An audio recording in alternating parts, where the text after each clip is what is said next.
Zdravo živo rode.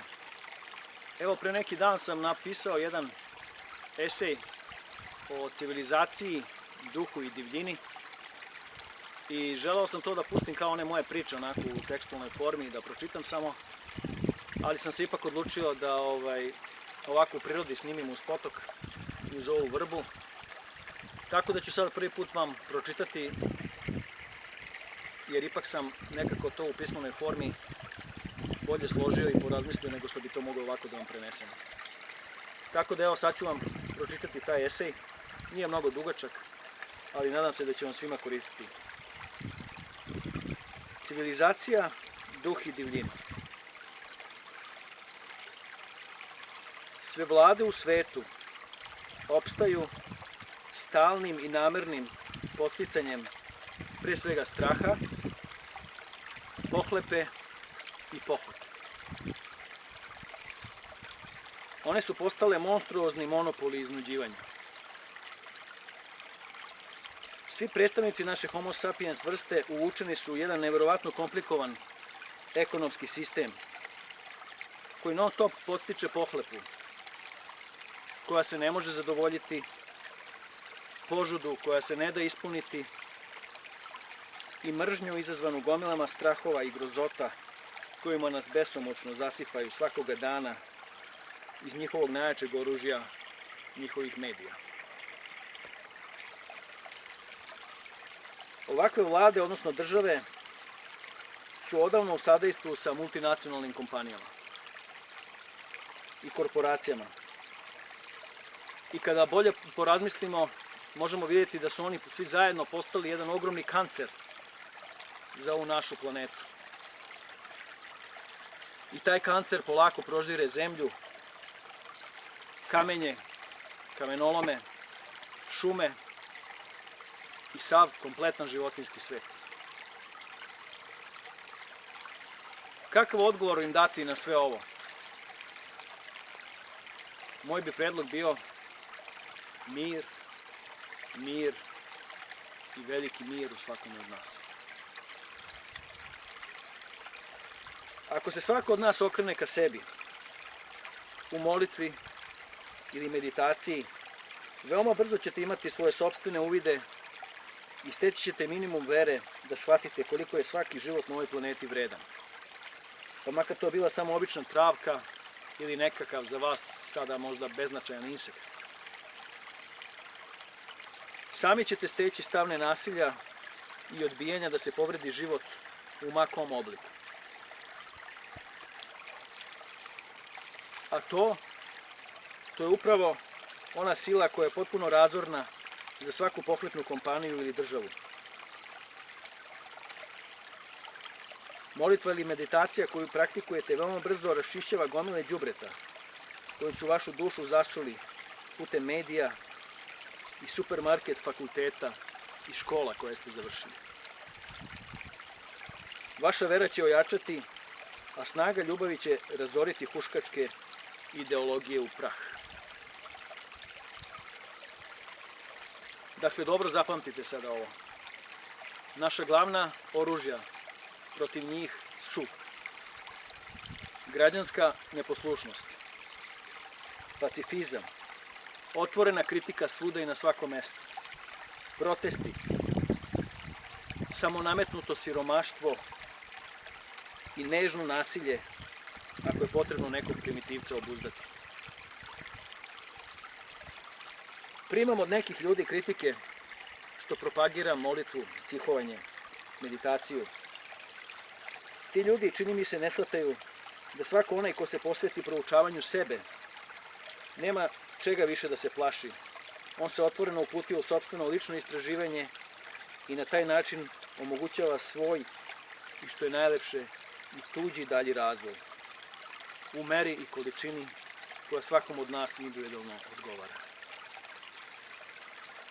Ili možda upravo ti ljudi sve ovo vrlo dobro shvataju, ali im nije u interesu da na ovoj planeti bude sve više i više probuđenih bića. Možda su to upravo isti oni ljudi koji nas sve zajedno stalno plaše, zasipaju strahovima i zombiraju.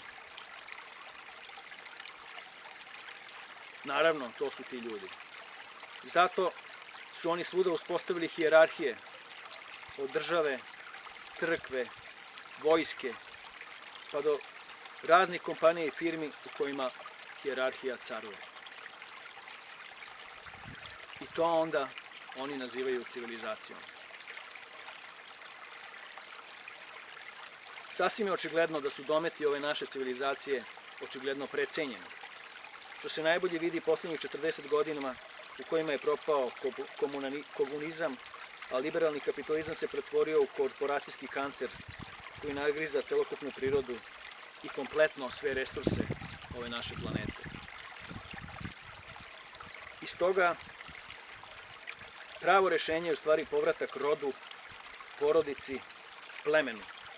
I to ne kao povratak na staro, što mi neki kažu da propagiram, nego kao stvaranje potpuno novog poretka, koji će pre svega očuvati našu planetu, a samim tim i čitav naš rod i homo sapiens vrstu.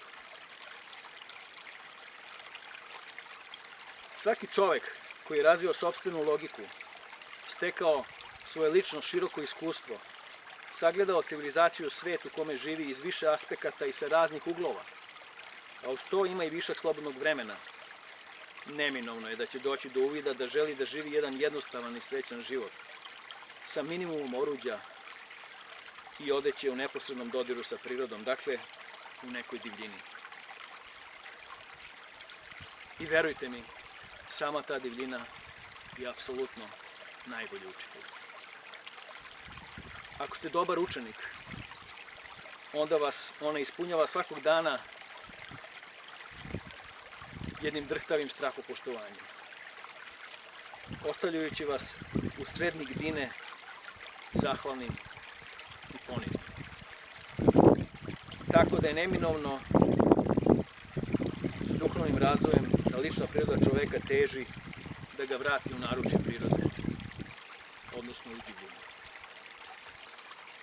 A divljina, verujte mi, divljina je jedna čista svest u kojoj možete lako da urunite i da od nje naručite toliko puno toga.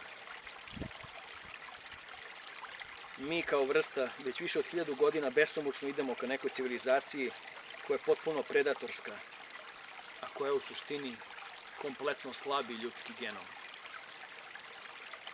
Degeneriše našu vrstu.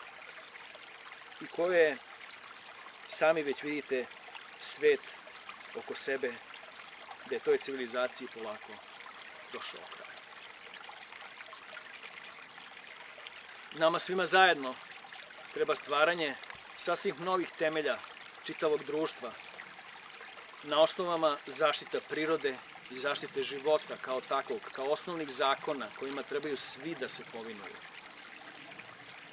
Jer to će očuvati našu vrstu i spasti duh i dušu čoveka.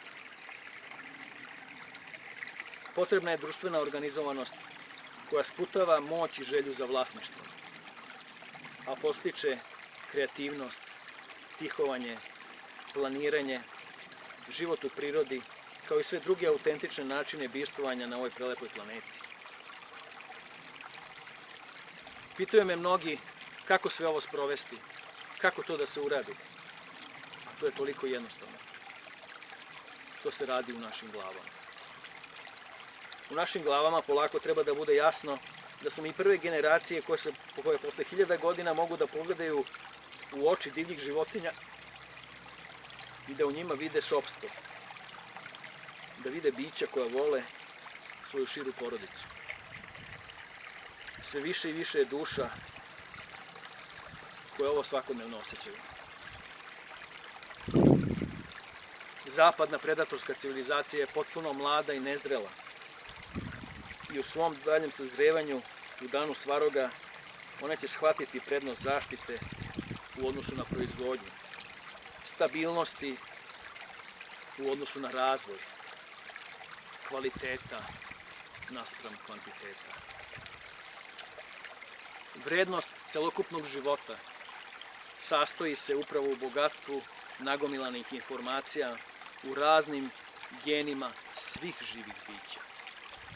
A ta velika raznolikost omogućava životu višestruku sposobnost adaptacije i reakcija na dugoročne promene na našoj planeti. Verujte mi, na nekoliko kvadratnih metara divljine u nekoj gustoj šumi postoji mnogo više informacija i to je informacija viših redova nego u našim savremenim računarima. Naravno, u pitanju je sasvim drugi tip i vibracija tih samih informacija.